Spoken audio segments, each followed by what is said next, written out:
네, 여러분 안녕하십니까? 적용기능사 필기 요약 및 예상 문제 23회 시간입니다. 여러분 환영합니다. 설명으로 들어가도록 하겠습니다. 먼저 콘크리트에 대해서 한번 알아보겠습니다. 한중 콘크리트, 콜드웨더 콘크리트라고 해가지고요. 이 한자가 찰 한자죠. 그래서 하루 평균 기온이 4도씨 이하일 때 하는 공사에서 콘크리트를 한중 콘크리트라고 합니다. 그래서 한중 콘크리트는 공기 연행제가 들어가주는 것을 원칙으로 합니다. AE제죠. 그리고 물 시멘트 결합비는 60% 이하로 한다. 그리고 일평균 기온이 영하 3도씨 이하, 영하 3도씨까지는 물만 또는 물과 골재를 가열하고 아예 영하 3도씨 이하로 갈 때는 물 및 골재를 가열해서 물하고 골재를 가열해서 콘크리트 온도를 올리고 필요시에는 타설한 콘크리트에 하별 처리까지도 한다. 그래서 한중 콘크리트는 하루 평균 기온이 4도씨 이하일 때 치는 콘크리트를 한중 콘크리트라고 합니다. 다음 기본 설계 등에 대해서 알아보겠습니다. 기본 설계, 설계는 기본 설계와 실시 설계가 있는데요. 기본 설계는 기본 계획에서 나온 것이 기본 설계입니다. 그래서 예비 타당성 조사, 타당성 조사 및 기본 계획을 감안해 가지고 시설물의 규모라든가 배치라든가 형태, 계략적인 공사 방법 등이 나오는 거, 이걸 기본 설계라고 합니다. 이 기본 설계를 토대로 해서 세부적이고 구체적이게 나온 거, 이게 실시 설계입니다. 그래서 내용을 한번 읽어보시고요. 그래서 설계도는 기본 설계도와 실시 설계도로 나누는데, 기본 계획에서 기본 설계도가 나오고, 그래서 기본 계획을 구역별로 상세하고 구체적으로 발전시키는 단계에서 기본 설계도가 나오고, 이 기본 설계도에서 실시 설계도가 나오는 거죠. 기본 설계 결과를 토대로 시설물의 규모, 배치, 형태, 공사방법 등을 작성하는 것. 그래서 기본 계획, 기본 설계, 실시 설계, 이러한 순서로 간다는 걸 기억해 두시고요. 설계도는 배치도와 평면도와 인면도와 단면도 등으로 구성된다. 배치도, 평면도, 인면도, 단면도. 설계도를 그려서 표현하는 작업을 제도라고 합니다. 설계도를 그려서 표현하는 작업을 제도라고 합니다. 다음, 적용 관리에 있어서 주민 참가의 단계. 아른스테인이 제시한 이론인데요. 맨 처음에는 비참여 단계, 그 다음에는 형식적 참여 단계, 마지막으로 시민 권력의 단계. 근데 비참여 단계는 주민들이 의사결정에 아무런 역할도 하지 못하는 상태, 즉 정부에 의한 여론 조작이라가 대책 치유. 그래서 대책 치유는 뭐냐면 주민의 욕구 불만을 일정한 사업에 분출시켜서 일방적으로 행동 지도하는 단계. 눈길을 다른 데로 돌려버리는 거죠. 예. 뭐 여기다가 스포츠 공원을 짓는다 그러면 눈길을 딴 데로 돌리기 위해서 무슨 뭐 그렇죠? 예, 뭐 창단, 야구 뭐 창단 구단을 창단한다든가 이렇게 해서 눈길을 다른 데로 돌려버리는 거. 이런 걸 가지고 대책 치료라고 하는 겁니다. 그다음에 형식적 참여 단계는 정부가 무엇을 하는지는 주민들에게 알려주고 정보는 제공해줘요. 그런데 주민들의 의견을 듣기는 해. 그런데 여전히 모든 권한은 정부가 갖고 있는 것. 그리고 주민은 회유의 대상일 뿐이에요. 그래서 형식적 참여에서는 주민 회유 또는 유화라고 하는 플레이케이션, 이것이 들어가는 것은 형식적 참여 단계예요. 정보도 주고 상담도 합니다.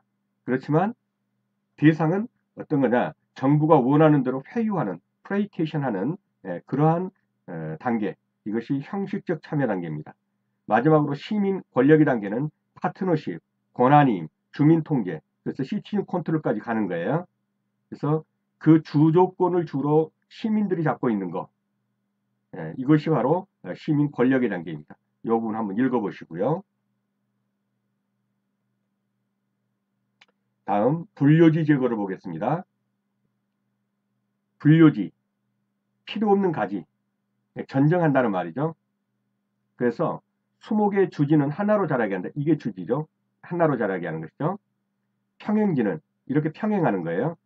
단조로움을 주고 수목성상의 균형을 깨지 하기 때문에 둘 중에 하나는 제거해 버리는 거예요. 생육이 불량한 거. 이 밑에 좀 불량하죠.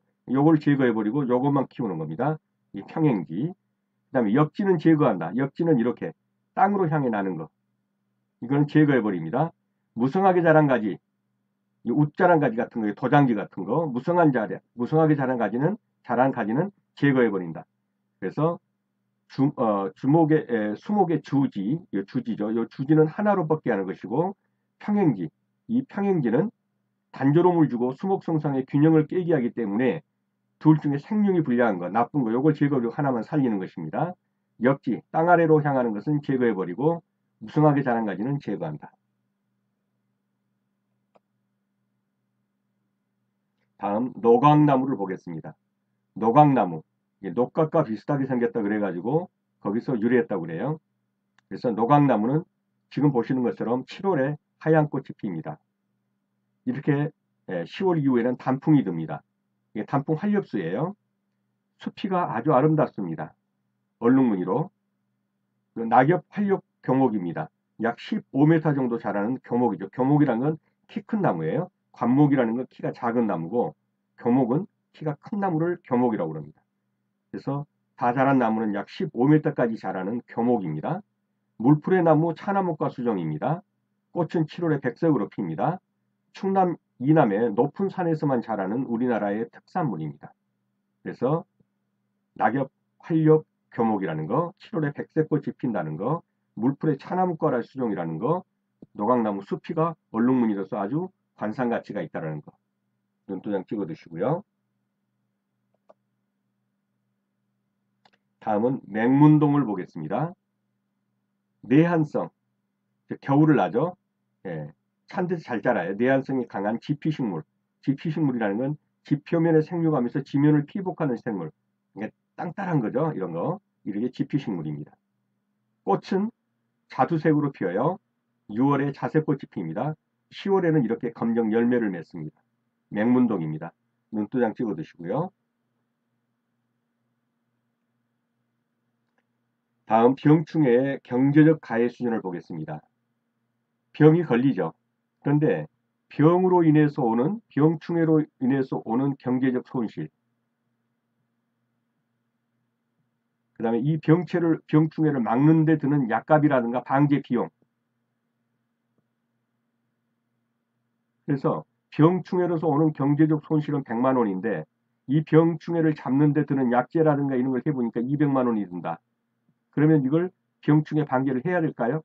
병충해 방제를 하면 200만 원 들어서 100만 원을 손실을 메꾸면 여전히 100만 원 손실이 크죠. 이런 경우에는 경제적 가해 수준이 아니죠. 적어도 경제적 가해 수준이 되려면 해충의 발생으로 하는 피해가 방제비를 초과해야 합니다. 그래서 그냥 놔두면 약 500만 원 손실이 나는데 방제 비용은 한 200만 원 든다. 그러면 방제를 해야 되겠죠. 왜? 경제적 손실이 더 크기 때문에. 이런 것을 가리켜서 병충해의 경제적 가해 수준이다. 이렇게 말을 하는 겁니다. 이 내용을 한번 읽어보시고 이해해 주십시오. 다음 프리팩트 콘크리트를 보겠습니다. 이 팩트 그럼 뭐예요? 짐꾸러미하다 안에다 뭘 채워넣다 이런 것이 팩트입니다. 프리라는 건 뭐죠? 프리라는 건 먼저 이런 말이죠. 먼저. 그래서 먼저 채워넣는 거예요. 뭐를요? 거푸집 안에다 철근이나 배근, 굵은 골재를 넣고 나서 그 속에다가 거푸집 안에 이거 다 넣는 거예요. 골재라든가 이런 거를 다 넣고 막은 다음에 여기에 뭐랍니까? 이제 충진을 시키는데 몰타르를 주입시키는 거예요. 그럼 여기에 몰타르가 들어가서 어떻게 되겠습니까? 이제 시멘트로 굳게 되겠죠. 이렇게 하는 것을 프리팩트 콘크리트라고 그래요. 어떤 때 이런 게 필요하냐면 수중 콘크리트 칠 때예요.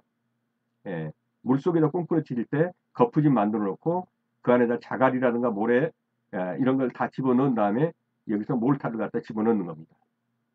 그러면 안에서 콘크리트가 형성되겠죠. 이럴 때 하는 것이 프리팩트 콘크리트예요. 그래서 수중 콘크리트와 구조물의 보수보강 공법에 주로 이용하는 것. 거푸집에다 미리 철근 배근과 굵은 골재를 넣은 후에 그 공급 속으로 특수한 모르타르를 주입해서 콘크리트를 만드는 공법. 이것을 프리팩트 콘크리트라고 합니다. 다음은 화강석 혹독입니다. 쇠망치 및 날매로 요철을 대강 따내고 거친 면을 그대로 두어서 부풀린 느낌으로 부풀린 느낌 이게 혹같이 이렇게 부풀려 있죠. 예, 부풀린 느낌으로 마무리하는 것. 그래서 중량감과 자연미를 준다. 이것이 혹독이 석재 공법이에요. 예, 자연미를 살리고 혹처럼 이렇게 부풀린 느낌. 그래서 이 지문이 나올 때 부풀린 느낌 그러면 이 혹독이 말하는구나. 이렇게 이해하셔도 됩니다. 다음은 콘크리트 종류를 한번 살펴보겠습니다. 서중 콘크리트. 이 서자가 더울 서자죠. 피서할 때 서자예요. 그래서 서중 콘크리트는 더울 때, 즉 평균 25도 또는 30도 넘을 때 타설하는 콘크리트로서 빠른 응결로 인한 콜드 조인트 발생 우려가 있다. 이게 서중 콘크리트입니다. 즉 뜨거운 여름 한여름에 치는 콘크리트 그렇게 보시면 되겠습니다. 한중 콘크리트. 한중 콘크리트 한자는 찰 한자죠. 그래서 주로 겨울철에 하는 콘크리트, 평균 4도씨 이하일 때 타설하는 콘크리트를 한중 콘크리트라고 합니다. 프리팩트 콘크리트, 좀 전에 봤죠? 미리 골재를 거푸집 안에 채워놓고 특수 탄화지를 섞은 모르타르를 주입해서 골재에 빈틈을 메워서 콘크리트를 만드는 방식, 주로 수중 콘크리트입니다. 그 다음에 프리스트레스드 콘크리트. 프리스트레스 콘크리트는 이 스트레스가 뭐예요? 그렇죠. 외부에서 마찰 또는 응력을 주는 거죠. 그럼 스트레스 받겠죠. 그래서 먼저 뭡니까? 이 응력을 줘가지고 이 강심 같은 걸 넣어서 응력을 줘서 한 곳으로 응력을 준 그 상태에서 콘크리트를 치는 거예요. 그래서 프리스트레스, PS 콘크리트라고도 하고 강선 등을 이용해서 미리 부재 내에 응력을 준 콘크리트. 응력을 주지 않고 나중에 그 응력을 받게 되면 콘크리트가 균열이 가겠죠. 그래서 미리 이 강제 등을 넣어서 응력을 준 상태에서 콘크리트를 치는 것. 이것을 프리스트레스 콘크리트라고 합니다. 다음 매스 콘크리트. 매스라는 건 뭐예요? 큰 덩어리 이런 거죠. 그래서 콘크리트 구조물의 크기가 커서 수하율을 검토하는 콘크리트를 매스 콘크리트라고 합니다. 이 전체 한번 눈여겨봐 주시고요. 다음은 삼각형의 넓이를 구하는 헤론 공식을 보겠습니다. 이런 문제가 심심찮게 나오기 때문에 알아두셔야 합니다. 이렇게 삼각형이 있다면 A, B, C 세 변의 길이가 A, B, C라고 하면은 이 S는 넓이는 어떻게 되느냐면요. 루트를 씌우고요. S에 S-A, S-B, S-C 이렇게 계산하는 거예요. 요 S는 스몰 s입니다. 이 스몰 s는 2분의 A 플러스 B 플러스 C예요. 그래서 A, B, C 세 변의 길이를 합한 것을 2로 나누면 이 스몰 s가 돼요. 이 스몰 s에다가 S-A, A를 빼주고 S-B, 이 B에 이걸 빼주고 그 다음에 S-C 그런 다음에 루트를 씌우는 제곱근을 구하면은 삼각형의 세 변의 길이가 세 변의 삼각형의 넓이가 나오는 것입니다. 그래서 조금 이따가 문제를 풀 때 구체적으로 한번 보겠습니다. 다음 식물체에 철분이 결핍하면 일어나는 현상을 보겠습니다. 식물체의 철분은 식물체 내에서 철이 결핍되면 이 철이 광합성 작용을 하죠. 근데 광합성 작용을 방해받게 됩니다. 그래서 엽록소 생성에 문제가 생겨서 황화 현상이 일어나요. 예. 푸른색이 나오는 것이 아니라 누런색이 나온단 말이죠. 왜냐하면 광합성 활동을 잘 못했기 때문에. 왜 광합성을 못했냐? 이 철분이 부족해서요. 그래서 철은 식물체 내에서 이동성이 약하기 때문에 새로 자라는 조직에서 처음 보인다. 그래서 잎이 이렇게 있다면 맨 밑에 누런색을 띠는 것은 주로 N 질소가 부족해서예요. 그런데 올라가다가 새로 난 잎, 요 새로 난 잎이 누렇게 뜬다. 그러면 요건 대부분 철분이 부족해서요. 철분이 부족해서. 그래서 주로 새로 난 잎, 새 잎에 잎맥 부분에서 홍백화가 일어난다. 그러면 철분 결핍 현상으로 보시면 됩니다. 그래서 최상부의 이 잎이 황백화되어 엷은 황색으로 변색된다. 그래서 철분 결핍은 산성이고 건조한 토양에서 흔히 발생한다는 거 한번 이해해 두시고요. 다음은 내원서, 상림원, 장원서, 동기를 보겠습니다. 내원서, 상림원, 장원서는 다 이 정원을 관리하던 국가기관입니다. 내원서는 고려시대에 국가가 관리하는 정원과 동산을 관장하던 관서고요. 상림원은 조선 초 태조 때에 정원을 관리하고 과일 화초 등에 대한 일을 관장하던 것인데 세조 12년에 와서 이게 장원서로 바뀌었어요. 그래서 이 장원서는 조선시대 말까지 계속되는 것입니다. 그래서 조선시대는 상림원과 장원서가 정원을 맡아서 관리하던 기관입니다. 동지는 뭐냐면 동지는 통일신라의 안압지와 유사한 기능을 가진 고려시대 최초의 정원입니다. 동지는 정원이고 내원서나 상림원, 장원서는 정원을 관리하던 기관인데 내원서는 고려시대의 기관이고 상림원과 장원서는 이조시대 때의 기관입니다. 동지는 고려시대 최초의 정원입니다. 지금 보시는 이 그림은 처사도입니다.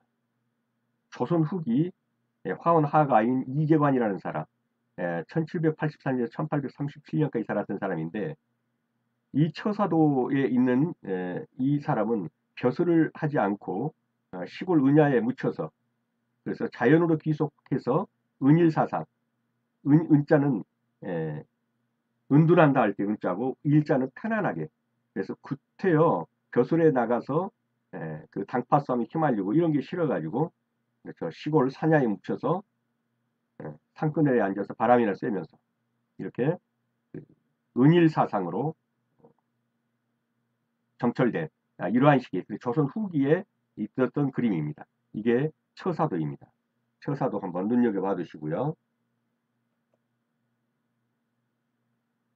다음은 경복궁 아미산 굴뚝입니다. 경복궁 아미산에는 교태전에서 불을 떼면 이쪽으로 해서 밑으로 통로가 되었고 여기로 굴뚝이 되어 있죠. 이 굴뚝이 4개가 있어요. 4개가 있는데 이게 육각형이에요. 이 육각형에 그림이 그려 있어요. 이 그림에 들어있는 문양이 무엇이냐 하는 거죠. 그래서 4개의 육각 굴뚝에는 사군자, 십장색 문양, 사슴, 거북, 봉황, 학, 새, 매, 소화, 소나무, 국화, 불로초, 바위, 대나무 등과 좀 특이한 게 있어요. 박쥐, 불을 상징하는 박쥐, 그 다음에 불가사리. 이 불가사리도 그렇죠. 좀 불가사한 거죠. 좀 괴이한 거. 그래서 박쥐와 불가사리가 있다라는 거 기억해 두시고요.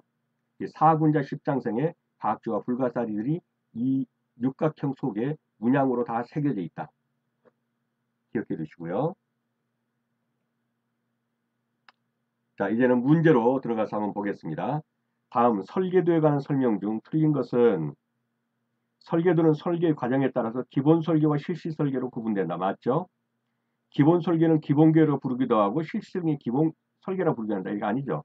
기본 설계는 기본 계획을 구체적으로 이제 설계에 들어갔을 때 기본적인 설계를 하는 것이고 실시 설계는 기본 설계를 구체화시키고 세부화시키는 것 이것이죠. 그래서 이것은 틀린 설명이고요. 설계도는 배치도, 평면도, 인면도, 단면도 등으로 구성된다. 맞는 표현이죠. 설계도를 그려서 표현하는 작업을 제도라고 한다. 맞습니다. 그래서 틀린 것은 2번이 되겠습니다. 그래서 기본 계획을 이제는 설계로 나타내는 걸 기본 설계도라고 그러고 기본 설계도를 구체적이고 세부적으로 하는 설계를 실시 설계라고 하는 것입니다. 내용을 한번 읽어보시고요. 틀린 지문은 2번이 되겠습니다.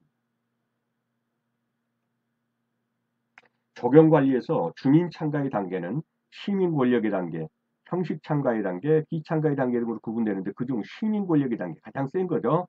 시민이 주체가 되는 것. 이것에 해당되지 않는 것 그랬습니다. 시민 권력의 단계는 그렇죠. 시티즌 컨트롤, 그 다음에 권한이양, 그 다음에 파트너십 이건 다 시민 권력의 단계죠. 유한은 뭐라고 그랬어요? 형식적 참여의 단계예요. 유한은 그렇죠.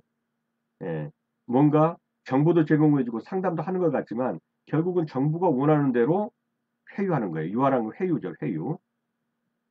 그래서 형식적 참가의 단계에 들어가는 것이 유한입니다. 자치관리, 권한이양, 파트너십은 다 시민 권력의 단계에 해당되는 것이고 정답은 2번이 되겠습니다. 정지, 정정의 방법 중에서 틀린 것은 아까 그림으로 보셨죠? 수목의 주지는 하나로 이렇게 놓아야겠죠? 하나로 뻗죠? 하나로 자라게 한다. 맞습니다. 같은 방향과 같은 각도로 자란 거, 이렇게 같은 방향에 자란 거. 요거는 둘 중에 약한 것은 버리고 굵은 거, 잘 자란 것만 남겨둔 겁니다. 평형지는 둘 다 남겨둔다 그러면 틀린 거죠. 하나는 제거해버리고 하나만 남겨둔 것입니다. 그래서 2번은 틀렸고요. 역지는 뭡니까? 이렇게 땅 아래로 자란 거. 이 가지는 제거해버립니다. 무성하게 자란 거, 웃자란 거, 도장지 같은 거 이런 것은 제거해버립니다. 그래서 제거한다. 역지도 제거한다 맞고. 그래서 같은 방향과 각도로 자란 평행균을 남겨둔다 하는 건 틀렸죠. 하나 약한 건 제거해버리고 잘 자란 것만 자라게 한다. 정답은 2번이 되겠습니다.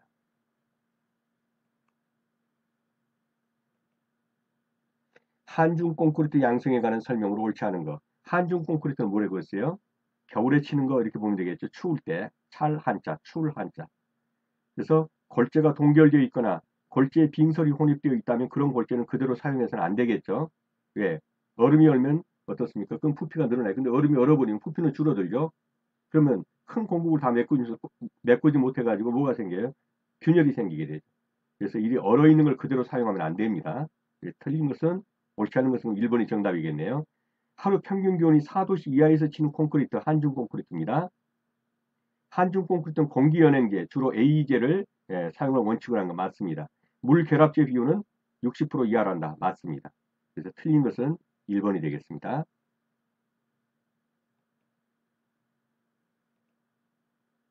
다음 중 노각나무에 대한 설명 중 틀린 것은, 아까 노각나무 보셨죠? 녹각 비슷하게 생긴 데서 나왔다고 그랬죠.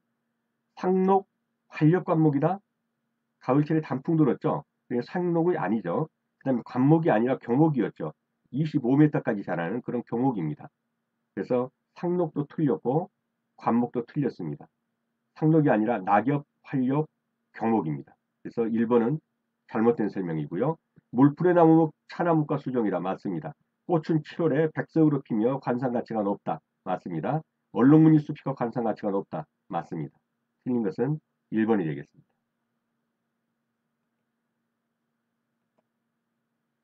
다음 중 초여름에 연보라색, 즉 자색꽃이 피고 가을에는 검정 열매를 맺는 지피식물, 아까 보셨죠? 뭡니까? 그렇습니다. 맹문동이죠.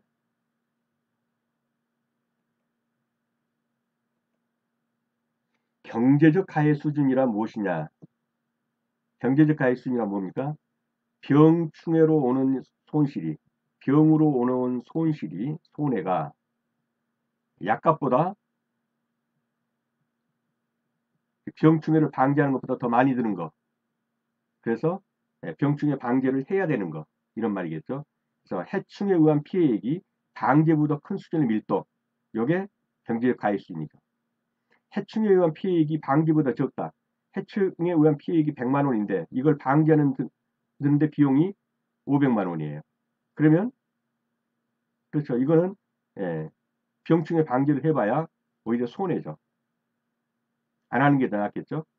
100만 원 손해보고 말죠. 그래서 경제적 가해 수준의 이건 아닌 거고요. 해충형 피해과 방지가 같은 수준도 아니고요. 해충형 경제적으로 큰 가해를 주는 수준의 밀도 이것도 아닙니다. 해충에 의한 피해액이 방제비보다 너무 커서 방제를 하는 것이 유리한 것. 이것을 경제적 가해 수준이라고 합니다. 정답은 1번이 되겠습니다.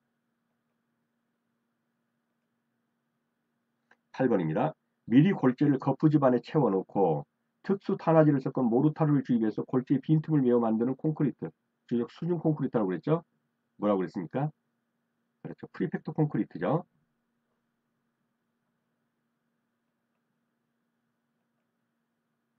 세망치민 날매로 요초를 대강 따내고 거친 면을 그대로 둬 부풀린 느낌으로 혹같이 마무리하는 것, 중량감, 자연미를 주는 것, 혹두기.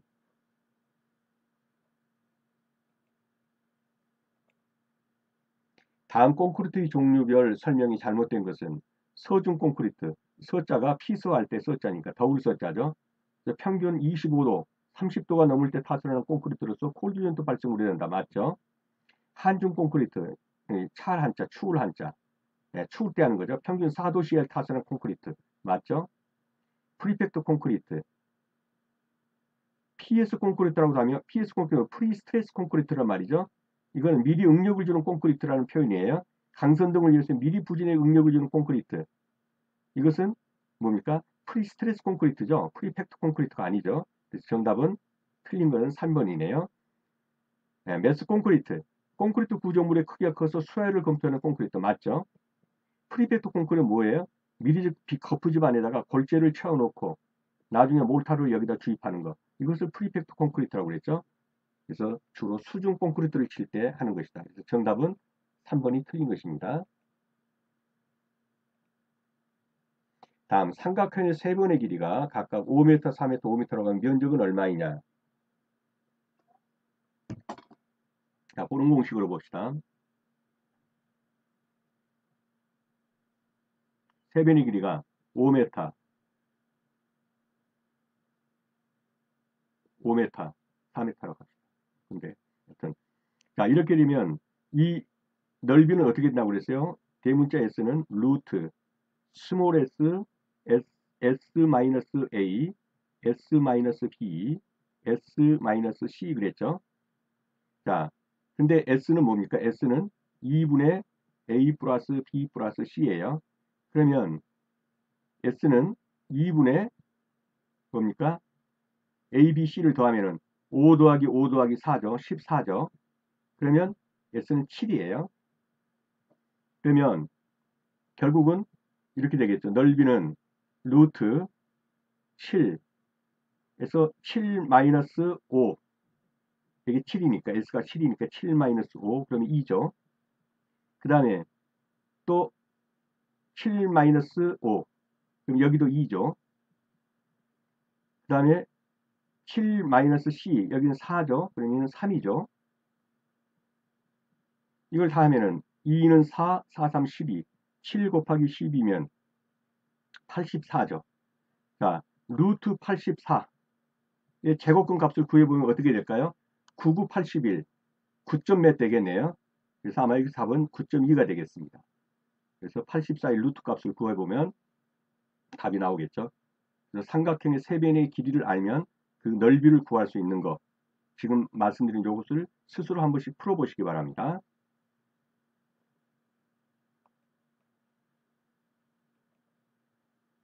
다음, 흙은 같은 양이라 하더라도 자연 상태와 흐트러진 상태, 인공적으로 다져진 상태에 따라 각각 그 부피가 달라진다. 자연 상태의 흙의 부피를 n이라고 두고 1.0이라고 하면 자연 상태입니다. 자, 이건 어떻게 될까요? 자연 상태의 흙을 갖다가 흐트러뜨렸어요. 그러면 이게 부피가 더 커지겠죠. 이걸 갖다 꽉꽉 뭉쳐놨어요. H죠, H. 꽉꽉 뭉치는 게 H라고 다져졌다. 다져지면 부피가 줄어들겠죠. 그러면 흐트러 놓는 것이 부피가 더 크고 다져진 건 부피가 작겠죠. 이걸 찾아보십시오. 그러면 정답은 3번이 되겠네요. 이 자연적인 흙을 갖다가 1이라는 것으로 놓고 보면 파서 흐트러 놓는 것은 부피가 더 커지고 꽉꽉 뭉쳐서 다져놓은 것은 부피가 줄어들겠죠. 그래서 답은 3번이 되겠습니다. 그래서 흙이 흐트러지게 되면 공국이 커지기 때문에 부피가 늘어나게 되고 다져지게 되면 공국이 작아지기 때문에 부피가 줄어들게 되는 것입니다. 답은 3번이 되겠습니다. 다음 보기는 식물 생육에 필요한 비료 중 어느 비료에 대한 설명인가? 엽록소 생성 촉매작용이다. 그러면 벌써 어느 정도 저게 들어왔죠? 철분입니다. 엽록소에 주로 작용하는 거 철분이죠. 철분이 결핍되면 증상은 생육 초기 발생하고 새로 나온 잎이 황화 현상을 갖는 거예요. 잎맥 사이 또는 잎 조직에 황화 현상이 일어난다.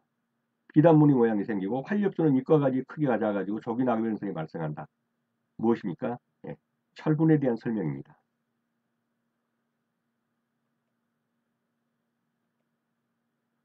다음 적용 수목의 저온의 해. 저온의 해라는 건 뭐예요? 그렇죠. 온도가 낮아서 해를 입는 거. 즉 동해, 언 거죠. 동해에 대한 설명으로 옳지 못한 것은 식물체가 추위에 의해 세포막 벽 표면의 결빔 현상, 얼어버린 거죠. 그래서 일어나 죽는 현상 맞습니다. 난지산이라는 건 따뜻한 데서 원산지가 따뜻한 곳이에요. 따뜻한 난자죠. 네, 난지산 수종, 생육지에서 멀리 떨어져 이식된 수종일수록 동해에 약하다. 그래서 우리나라에 바나나 심어 놓으세요. 그게 저 따뜻한 베트남 같은 데 있는 건데 이것을 우리나라로 옮겨 심으면 동해에 약하게 되겠죠. 난지산은 원래 따뜻한 데 있던 거니까요. 그래서 맞습니다. 침엽수류와 낙엽 활엽수류 요거는 한대 식물이에요. 침엽수류와 낙엽 활엽수류는 상록 활엽수는요. 이건 난지산이에요. 난지. 예, 1년 내내 푸르다고 그래서 추위에도 강한 건 아니에요. 상록 활엽수는 일반적으로 난지입니다. 근데 침엽수와 낙엽 활엽수는 한지 식물이에요. 원래 추운 데서 사는 거예요. 그렇기 때문에 침엽수와 낙엽수는 상록 활엽수보다 내동성이란 뭐예요? 추위에 견디는 힘이 크다. 맞죠? 동해 방지를 위해서는 초겨울 증산제를 살포해서 잎이 변조를 조기에 실시한다. 증산제가 뭡니까? 예, 나무에 그 기공을 크게 해가지고 수분을 발산시키는 게 증산제예요. 이렇게 하면 안 되죠. 오히려 증산 억제제를 써야 돼요. 증산 억제제. 증산 억제제를 써서 공기를 좀 닫아가지고 수분을 밖으로 발산하지 못하게 해줘야 돼요. 그렇게 해서 잎이 변조되지 않게 해줘야 돼요. 조기에 변조되지 않게. 그래서 동해 방지를 위해서는 초겨울에 증산제를 살포하는 게 아니라 증산 억제제를 오히려 살포해가지고 변조를 방지해 주는 것이 좋습니다. 그래서 틀린 것은 4번이 되겠습니다.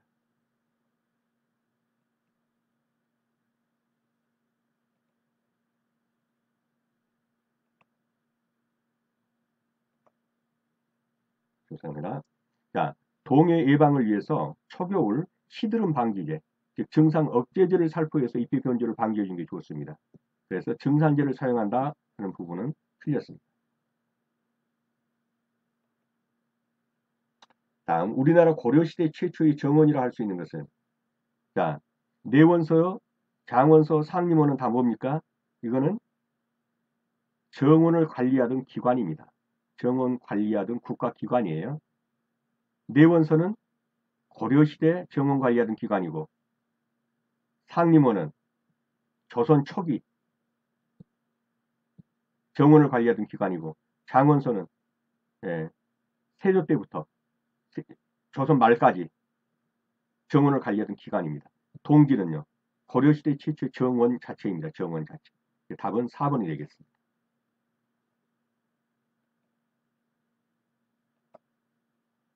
옛날 처사도를 근간으로 한 은일 사상이 가장 성행하 있던 시대는 아까 처사도 보셨죠?